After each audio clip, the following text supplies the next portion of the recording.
You can open the Photoshop application or the place where you work by simply clicking on the Photoshop icon on the top left.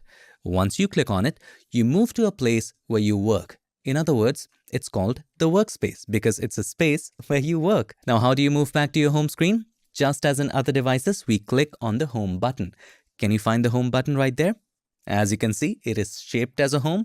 Clicking on it does what it's supposed to do, and here you have your home screen. When you open up your Photoshop workspace, which we did by clicking right here, there are lots and lots of buttons and settings, and it can be intimidating. But trust me, there are only 3 major things that you need to keep in mind. It is simple. Think of it like an artist who paints.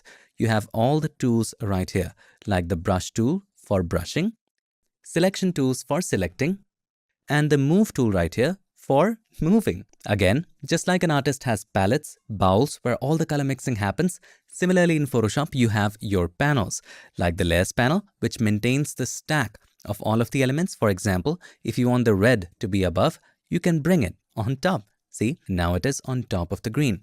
You have your colors panel, which you use to pick the colors. Let's say I want to paint in this purple color. I pick that and I start painting.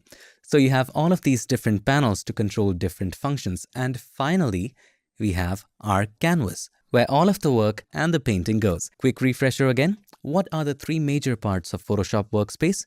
You have your tools, number 1, panels, number 2, and number 3, canvas. Now, if your workspace doesn't look like mine, do not panic. It doesn't even look like the one I use either. So, to get started on the same page, simply go to Window, Workspace, and make sure you check Essentials. This, my friend, is the default workspace. Now, even now, if things are all over the place, for example, I move things here and there, completely break it up, close some of them, and this can look like a nightmare to a lot of new people.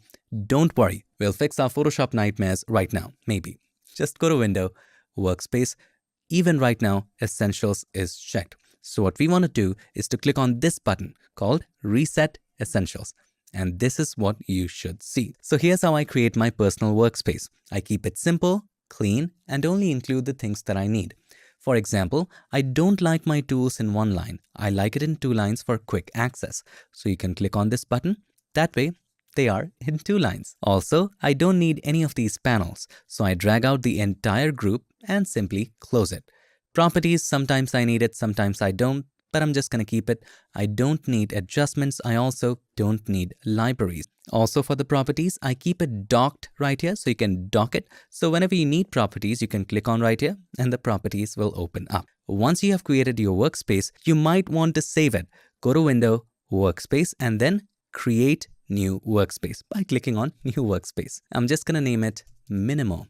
Click on Save. Now when you go to Window, Workspace, you will see your minimal workspace right there. So even if you mess things up, close things down, you can go to Window, Workspace. Minimal is still checked, but you can click on Reset Minimal and it's reset to how it was. You can switch between different workspaces.